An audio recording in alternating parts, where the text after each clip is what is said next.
James Harden has finally been traded to the LA Clippers and the saga in Philadelphia is over. The deal is the Sixers are getting Marcus Morris, Nick Batum, Robert Covington, KJ Martin, and multiple draft picks, 2 first-round picks, a pick swap, and a second-round pick from the Clippers in exchange for James Harden and PJ Tucker. And I am just glad that this saga is finally over and now we can finally grade the trade and talk about how this works out for both teams. Let's begin with Philadelphia because this is a deal that I honestly did not think that they were going to be able to make happen. I honestly thought that they were going to have to drag this saga on for maybe even months, maybe even just have James Harden on the roster, not have him play and not have him be part of the team for the entire year, because we got a report a couple of days ago that the Clippers were removing themselves from the James Harden trade talks. By the way, we'd gotten that report like a few times throughout this process, but at that point, once the season had started, I really felt like the Clippers were serious about not trading for Harden, and the other options in terms of teams that would be willing to give up stuff in exchange for him were extremely limited. And what it turns out is Philadelphia tried to get to Terrence Mann. That was the guy that they wanted. That was the centerpiece of the deal, and they were not able to get him. They were able to get a handful of wings that are going to help them this season, as well as draft compensation into the future, all of which are going to be helpful, but none of which are going to be as helpful as James Harden would have been on the floor for Philadelphia had he just re-signed with the team. And to me, for the Sixers, this feels very much like a trade that they were forced into, that they settled on. This was not a deal that Daryl Morey had in mind a couple of months ago when James Harden officially requested a trade in the first place. I'm sure he would have much rather had some kind of star in exchange for James Harden, or at least some kind of high-level perimeter player to play in place of James Harden on this roster. And that's one of the reasons why he waited so long to make this deal happen, is because he wanted a big time return in exchange for James Harden. And yes, the draft compensation is nice, but this isn't the kind of package that Daryl Morey was waiting on, and it feels much more like he eventually just settled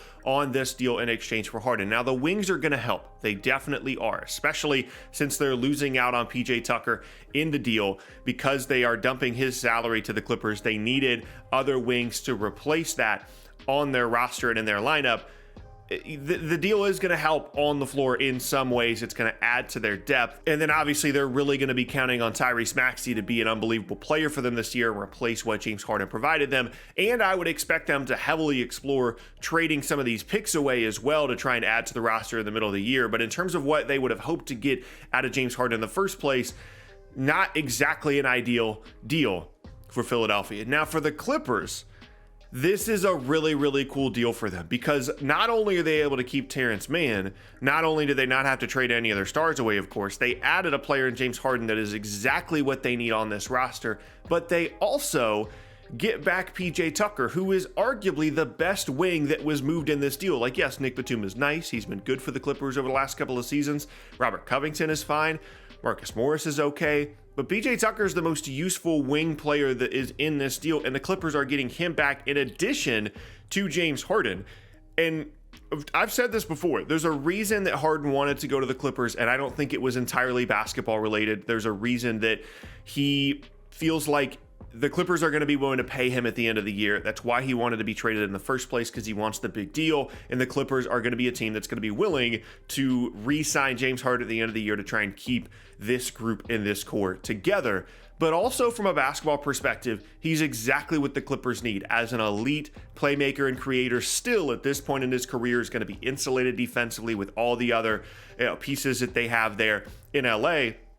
And as good as Paul George is and as good as Kawhi Leonard is, they're not elite pick and roll ball handler creator guys. And the Clippers have needed that guy for years. The entirety of the time that they've had Kawhi and PG together, it's been a little bit of an awkward fit at times offensively in terms of getting other players involved. And James Harden, if motivated, if healthy, if he returns to the form that he showed pre All-Star break last year, can 100% be that guy. And I'm not going to apologize for James Harden. I'm not a James Harden guy. I don't think anybody is a James Harden guy at this point. But if there is a situation that he could have landed in that actually is going to work out for him on the floor and financially, the Clippers are the only place. So this has worked out perfectly for him.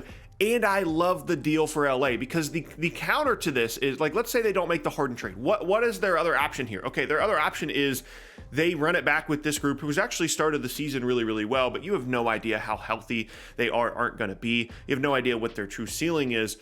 And then you're looking at a team that's going into next year very, very uncertain. Now that you add James Harden, yes, you have to give up wings and draft compensation. I think this really pushes them near the top of the conference. I think Harden is going to help them a ton if healthy and motivated, which presumably he will be because he's in a contract year. And this is the kind of, yes, there's risk involved because you're trading away these picks, but you're already so invested in the Kawhi PG thing. As you go into your new building next year, the Clippers just got that much more interesting. And even though I'm not a Harden guy, even though I don't like how the situation worked out, I love this deal for the Clippers. For them, I'm going to give this a B plus or an A, one of the two. Obviously, I'm skeptical of Harden and of his motivations and how well he's actually going to play, given the fact that he spent the entire offseason trying to work his way out of Philadelphia. That's obviously a concern, but that's always a concern with James Harden. And he was really good last year. And even if he's just okay, even if he averages like 16 and 7, the Clippers are still really good. And yes, they gave up a lot of depth in this deal, but they still have a ton of wings left. They still have guys like Terrence Mann on the roster. They're going to be fine. And there wasn't a deal out there that they could have traded these salaries and a couple of picks in exchange for a player that's going to help them as much as presumably James Harden will. It's an assumption. It's theoretical at this point, but I really, really like it for the Clippers. Going back to Philadelphia here, because I never gave them a grade, and that is for a reason. Because initially when I looked at the deal, I was really confused. I was like, okay, they're not getting Terrence Mann. They're getting a ton of wings. They're getting expirings, and they're getting multiple firsts. And I was like, okay. I mean, I guess that's fine. The whole extra first thing is from a third team, quote unquote. We don't really know what's happening there, but they're getting a pick swap. They're getting a pick. They're getting a second, and then presumably getting another first as well from a third team. And at least that's how the deal is written.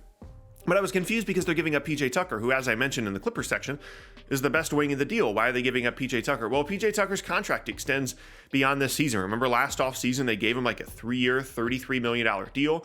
People were confused about why his deal lasted that long. And it's clear at this point that Philadelphia, part of their motivation here was to clear salary cap space and maintain their salary cap space as they go into this upcoming summer. And that provides two functions. One, it allows them to sign somebody in free agency, despite the fact that it's not an outstanding free agency class. It's solid, but it's not great. But at least they do have that flexibility, which they had already because Harden's contract was expiring. But one, it's easier to move some of these smaller contracts throughout the year should they choose to, as well as they get a little bit more salary cap space via getting rid of PJ Tucker in this deal because his salary still would have been on the books next year. But also it serves the even better function of continually providing hope to the franchise, to the organization, and more importantly, to Joel Embiid, because you still have that, hey, we're going to have a ton of salary cap space this offseason. Hey, we're going to have these future picks from the Clippers. You have that aspect of this that you had to get if you weren't going to be getting a star player in exchange for James Harden. So it's a weird deal for them.